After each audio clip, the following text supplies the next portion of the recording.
Okay, so here I am in the Microsoft Teams app. First thing I'm going to do is come over here to the far left navigation bar, make sure I'm clicked on Teams. Then I'm going to find my class team. In this case, I'm using this 6th grade class here. I'll go ahead and click into it. All right, and now I can create an assignment for this class. Over here on the left, you're going to see these main navigation items for the class team, and you'll find assignments right here. You'll notice on the main navigation that there's also an assignments button.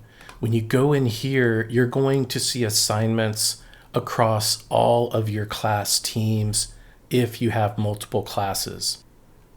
But I'm going to go back to this specific team I'm in. I'm going to go to assignments, and now I can click create to create an assignment. I do want to call out at the top, you'll see upcoming assignments, assignments that are ready to grade, meaning that students have submitted them for grading. We have past due assignments, meaning that the due date has already passed. We have returned, which means these are assignments that you've graded and returned to the students. And then finally, we have drafts. So you can save your assignment as a draft before actually publishing it to the students. All right, but I'm creating new, so I'm going to go down to create. And here you'll see 4 options. I have new assignment, which I'm going to go over in this video. We also have new quiz, which I'll deep dive in another video. We have learning accelerators, which I'll also go over in another video. And then we have from existing. Now this is where you can copy an assignment that you've already created in another class team. For example, maybe you want to use an assignment from the previous school year. You can copy that over. But I'm starting from scratch, so I'll go to new assignment. All right, so the first thing you'll see here is enter the assignment title.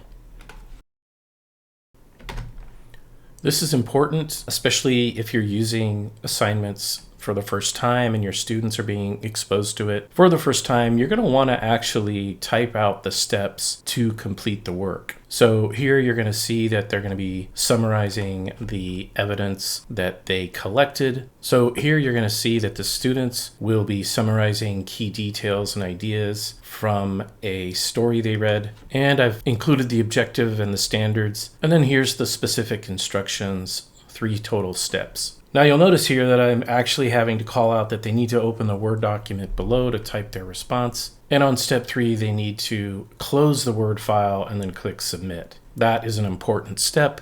Otherwise, you will not be notified that they've submitted their document. Notice below this, we have AI, artificial intelligence.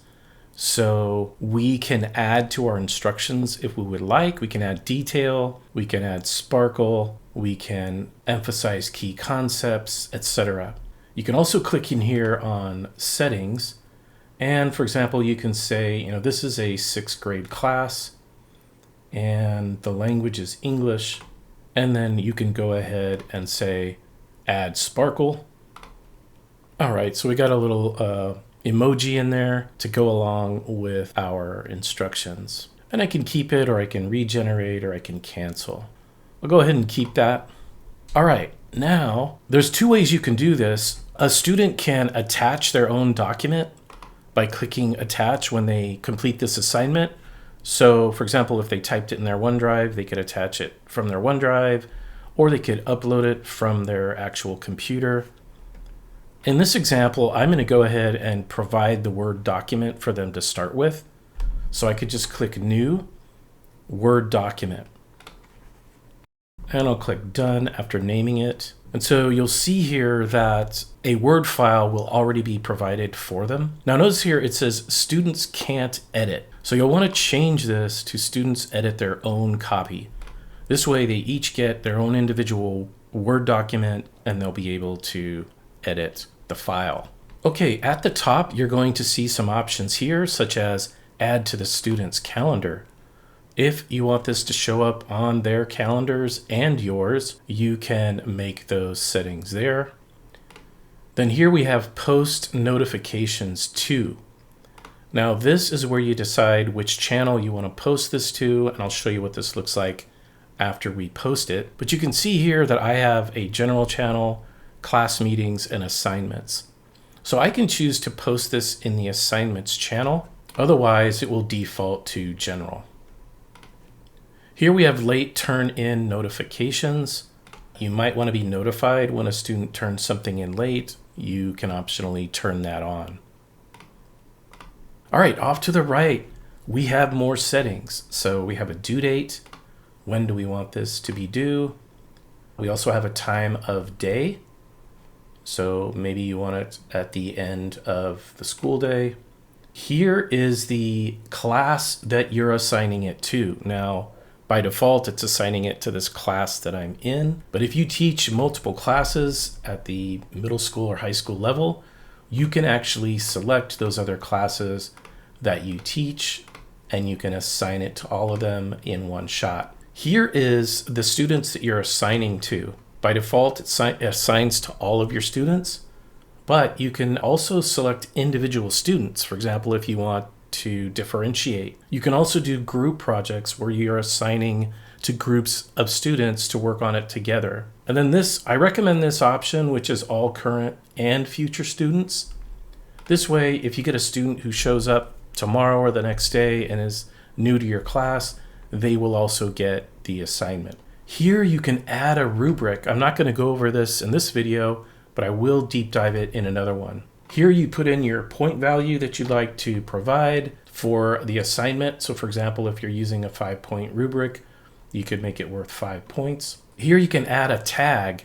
So this is nice because you can label your assignments and make them easy to filter in the future. And finally, we have the reflect check-in. This is a nice way for students to reflect on their learning, and they can respond to show how well they understood and completed the assignment. I'll go ahead and turn that on. And here we can either save this as a draft or we can assign it to the students now. Here you can click assign now or schedule to assign in the future. Maybe you want this to trigger tomorrow morning or in the afternoon. You can go ahead and set the time that it actually posts. I'm going to go ahead and assign now so we can see what this looks like. So now if I go to upcoming, we're going to see it here in the list of upcoming assignments. And if we go to our general channel on the left, we're going to see it posted here in the feed. So students can access this, click view assignment and get into it. They can also click assignments here and get to it. And they can click on the main assignments navigation button here to find the assignment. When you go in, you're going to see your list of students and the status, whether or not they've turned it in or if it's viewed or not turned in. Here you'll see return versus returned. And up here, if you want to see the student view, we can go over here and switch to student view to see exactly what this looks like for them. And finally, if you need to get into the assignment and make changes, you can go up here to the More menu and you can edit the assignment. All right, and that is the basics of creating an assignment in a class team.